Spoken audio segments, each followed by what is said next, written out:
Hello guys, good afternoon. So in today's video we will do a unboxing of iPad 2019, the iPad 7th generation, iPad 2019. Here it is. It's just delivered today, so let's open para magamit na natin. So this is my second video for today guys, since I was vlogging earlier. So I was thinking na i-separate tong other ang unboxing. So dumating na today yung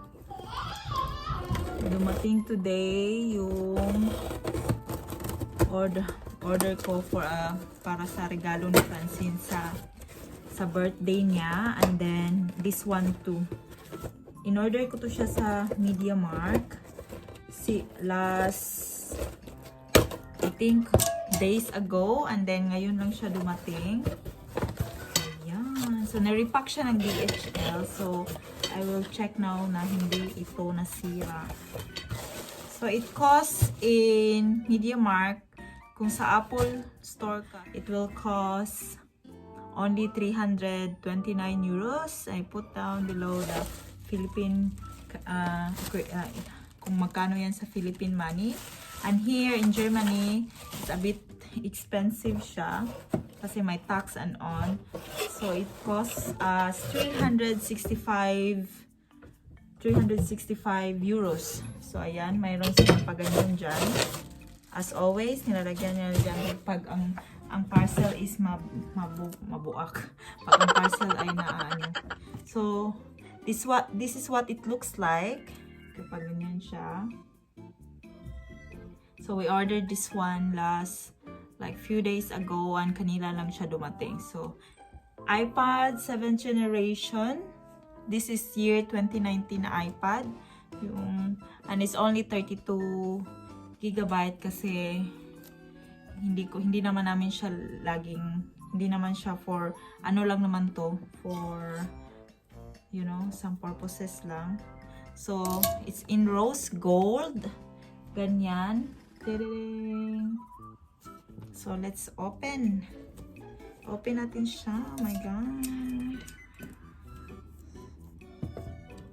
So at first actually guys, nag-order ako sa Real. Mayroon din siyang online shop dito sa Real. Then it turned out not good. So nag-refund sila kasi hindi siya dumating. How can I open this one? Pero hindi siya dumating, kaya nag-refund sila kasi yung nagkaano dito sa ang DHL, hindi nila na-deliver ng tama. Hindi daw nila nakita yung address ko. Lagi naman ako nag-order online, and hindi naman ako naano. Pero ngayon, so ito na. I opened na this one. So it cost 365 euros in MediaMarkt. It's not on sale either. Last time it was on sale in Real. That's when I ordered. At it costs only in Real mga 359. So 5 euros lang din naman ang lamang. So free shipping na siya. Tideng! Hindi ako sa table na naman kasi against the light tayo. So open natin dito. So makikita niyo. Excited na nito ba? Si Francine. Oh god, ito na siya guys. Uy.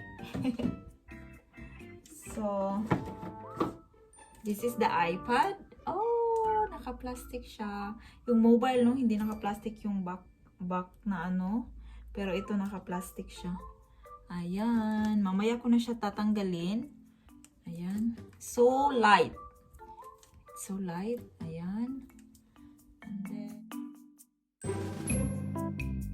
And so ayun. So as usual, ito yung laman. Designed by Apple California. Chick. Ang kanyang yung details and blah blah blah paper ang nandito yung and then a charger niya, yun lang, charger. So that's it, that's all guys. Ang dali lang, diba? Unbox lang tayo.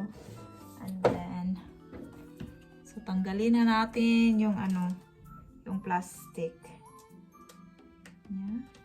Unahin natin yung back. Meron na ako actually casing para dito kasi but it's kids friendly na casing.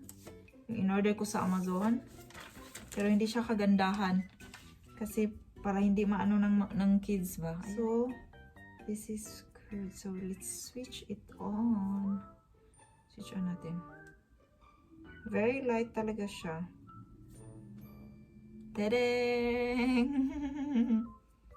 Ayan na. So, set up ko lang siya guys. And then, lagay sa casing para maano na ni... Ano ba yan? So, akala ko dumi. So, ayun. So, that's all guys. Na ano na natin na this is what it looks like for iPad 2019 Rose Gold. Ayan. This is super cute na kulay. King! So, thank you. That's all for today, guys. Thank you all for watching. And I hope to see you again on the next video. Bye-bye and have a good day, everybody.